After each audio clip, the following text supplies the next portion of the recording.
আমার এই ভিডিওটা হচ্ছে যারা একদম নতুন মানুষ বা হচ্ছে যারা সুজি রান্না করেন মাঝে মাঝে, পরে দেখা যায় কি অল্প রান্না করার পরে বাকিটুকু অনেক দিন থেকে যায় আর খেতে ইচ্ছা করে না, নষ্ট হয়ে যায়।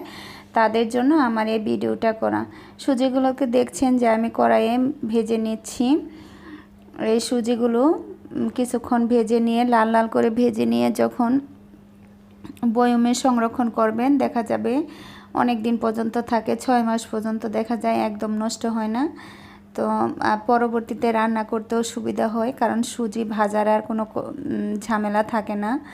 এর জন্য এভাবে সংরক্ষণ করে রাখবেন, দেখবেন যে আপনাদের অনেক উপকারে আসবে, সময়ও বাঁচবে। তো আমার ভিডিওটি যদি ভালো লাগে থাকে তাহলে অবশ্যই একটা লাইক, কমেন্ট এবং শেয়ার করবেন। ভালো থাকবেন সবাই।